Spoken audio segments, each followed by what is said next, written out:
నమస్తే, welcome to our channel. నేను పద్మిని. ప్రస్తుతంతో పాటు ప్రముఖ ఆధ్యాత్మికవేత్త, సూర్యోపాసకులు, Sun spiritual society founder Vikramaditya గారు మనతో పాటు ఉన్నారు. మాట్లాడదాం. నమస్కారం సార్. సూర్యోస్మి తల్లి. సార్, గురువు యొక్క మార్పు జరిగింది. 12 ఏళ్లకు ఒక్కసారి మాత్రమే కర్కాటక రాశిలోకి వస్తారు. మనకి విదితమే ఇది. కర్కాటక రాశిలోకి వచ్చారు 2వ తారీఖున. అలాగే యమునా నది పుష్కరాలు కూడా వచ్చాయి. మరి గురువు మార్పు రీత్యా ద్వాదశ రాశులకి ఆయన ఉచ్చస్థితిలో ఉండడం చేత ఎటువంటి ఫలితాలను ఇస్తారు? అన్ని వేళలా ఉచ్చస్థితిలో ఉండరు కదా, సో ఎటువంటి ఫలితాలు ఇస్తారు ఒకసారి మీ ద్వారా తెలుసుకోవాలనుకుంటున్నాను సార్. ఎందుకమ్మా అంటే కర్కాటక రాశి ఆయనకి ఎందుకంత ఉచ్చస్థితి అంటే, ఇప్పుడు ఇక్కడ సుమన్ టీవీలో చాలామంది యాంకర్స్ ఉన్నారు. విక్రమాదిత్యకి పద్మిని గారికి ఉన్నటువంటి ఆ ఇంటరాక్షన్ ఎందుకు అంత బెటర్గా ఉంటుంది? చాలా కంఫర్టబుల్గా ఫీల్ అవుతాం, లేకపోతే మనది ఓన్గా ఫీల్ అవ్వటం కదా. అంతే కదా, అంటే సొంత ఇల్లు అంటే ఇక్కడ ఇప్పుడు పద్మిని ఆహ్వానించినప్పుడు ఇది సహజంగా సుమన్ టీవీ, కానీ ఇక్కడ నాకంటూ అంటే నా మనిషి, లేకపోతే మీ ఇద్దరం కలిసి జర్నీ చేసాం, ఒక అద్భుతమైనటువంటి ప్రయాణాన్ని మొదలుపెట్టాం. ఒక కొత్త రకాన్ని అంటే ఒక యాంకర్ ఒక గెస్టులా కాదు మన ఇద్దరం మొదలుపెట్టినాం.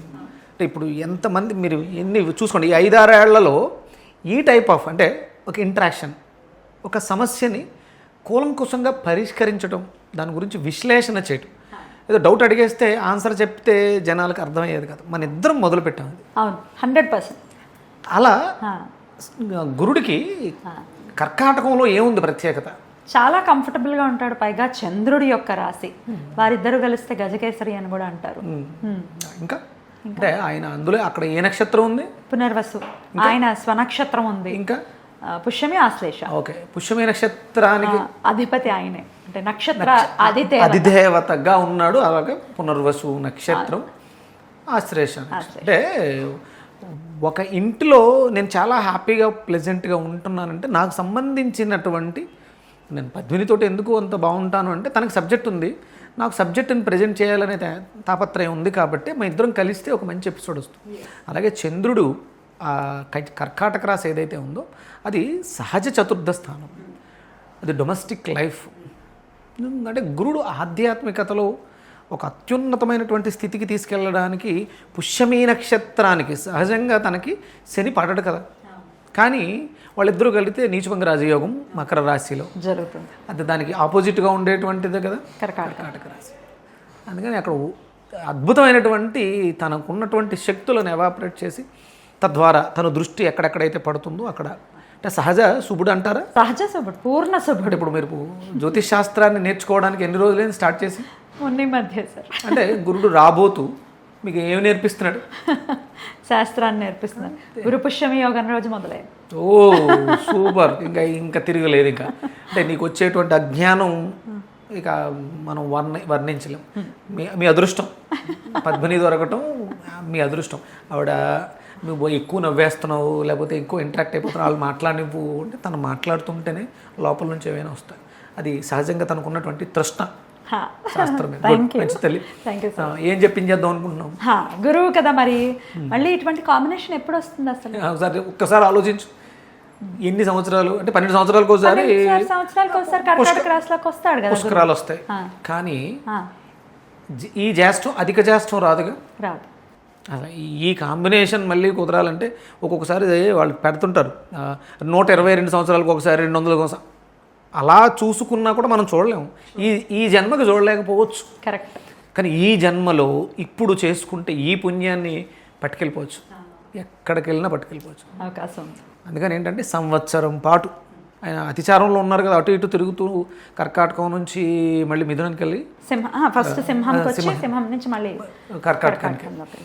ఈ ఆటలో అద్భుతమైనటువంటి ఫలితాలు మారుద్దాం. బాగుంది, చాలా మార్పు వస్తుంది జనాల్లో.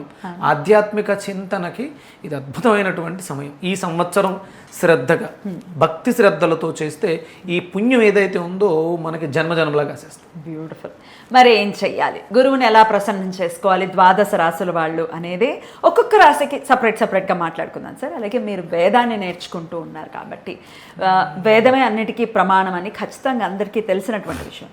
వేదం ఇచ్చినటువంటి మంత్రాలు ఎవరెవరు ఏమేం చేసుకోవచ్చు, అలాగే ప్రతి పూజ కానీ అసలు ప్రతి నిత్యం కూడా మనకి సంకల్పం అనేది ఖచ్చితంగా ఉండాలి కదా. సంకల్పం లేకపోతే వృధా అమ్మ. సంకల్పం లేని జీవితం, గమ్యం లేని ప్రయాణం ఎలా అయితే వృధావో మనకు సంకల్పం ఉండాలి. రైట్. మరి సంకల్పం కూడా ఎలా చెప్పుకోవాలి? ఒక మంత్రం చేసేస్తున్నాం కాదు, దానికి సంకల్పం ముందు చాలా గట్టిగా మనస్ఫూర్తిగా గనక కోరుకుంటే ఖచ్చితంగా జరుగుతుంది. ఈ సంకల్పం ఎవరికి తెలియడం కోసం అమ్మా? ముందు మనకు తెలియాలి, ఎవరికో లోపల తెలియడం కోసం. అంటే నువ్వు సంకల్పం చెప్పకపోతే భగవంతుడికి తెలియదా? భగవంతుడికి అంతా తెలుసు, సర్వాంతర్యామి. కానీ అది నీ లోపల నాటుకుపోవాలి. చేసేది నేను, ఫలితం కావాల్సింది నాకు. అది శివుడికి చెప్తున్నావు అంటే నీలో ఆత్మకారకుడికి నువ్వు తింగరేసాలు వేయకు. ఇది నీ సంకల్పం, ఇది నీ టార్గెట్, దాని మీద దృష్టి పెట్టు. అంటే ఇప్పుడు మనం ఉన్న ప్రాంతం, పరాభవనామ సంవత్సరం, ఉత్తరాయణం, ఇలా ఇవన్నీ ఎందుకు చెప్తాము అంటే లోపల ఉన్నటువంటి మనకి లోపలికి మనం ప్రయాణం చేయడం కోసం, మనకే వినాలి, మనమే వినాలి, మన దృష్టి దాని మీద కేంద్రీకృతం అవ్వడం కోసం ప్రతిరోజు ఎవరైతే ఆ సంకల్పాన్ని చెప్పుకుంటారో అద్భుతాలు చూస్తారు. రైట్. ఎలా చెప్పుకోవాలి అనేది కూడా వీడియోలో ఏ రాశి వాళ్ళు ఎలాగ ఏ మంత్రం చదువుకోవాలి, ఎలా సంకల్పం చెప్పుకొని చదువుకోవాలి అనేది వివరంగా మనం అందిద్దాం సార్. మరి మొదలు పెడదామా? తప్పకుండా తల్లి. రైట్. మరి వృషభ రాశి వారికి గురువు ఎటువంటి ఫలితాలు ఇవ్వబోతున్నారు సార్? వృషభ రాశికి సహజంగా ఏ స్థానంలో ఉన్నారు? ఇక్కడి నుంచి అయితే 3వ స్థానంలో ఉన్నారు. 3 అంటే మనకి ఏమొస్తాయి? కరేజ్, పరాక్రమం, సిబ్లింగ్స్, ఇంకా రైటింగ్స్, మన మాట, కమ్యూనికేషన్, యాంకర్స్, యాక్ట్రెస్, ఇవన్నీ దాంట్లో వాటిల్లో మీకు అంటే సహజంగానే దేవగురువు, రాక్షస గురువు ఇది ఉంది కాబట్టి కొంచెం ఇబ్బంది ఉండే అవకాశం ఉంది కదా. అంటే సహజంగా శుభుడు కాబట్టి ఏం చేయడు ఆయన. ఉన్న ఫలితాల్లో మనకు అద్భుతమైనటువంటి మార్పులు వస్తాయి. దాని మీద మనం శ్రద్ధ పెట్టాలి.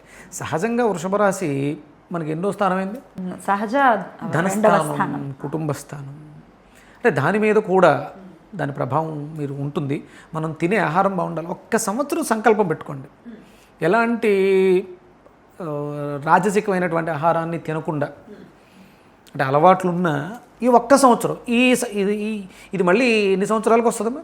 ఇంకా రాదనుకున్నాంగా మనం ఈ జన్మతో అయితే చూడం.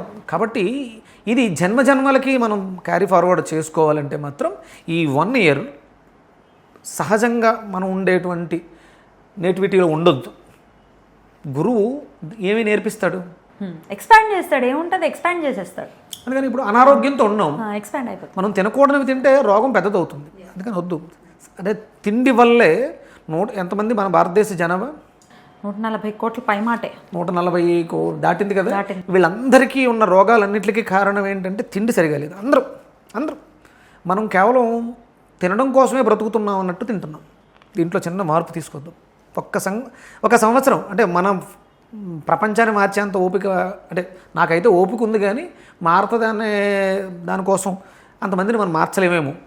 కనీసం మనం చూసే, ఇప్పుడు పెట్టిన వెంటనే వీడియో చూస్తున్నారు, చూసిన వాళ్ళు ఇది మంచి విషయం కాబట్టి 100% షేర్ చేస్తారు.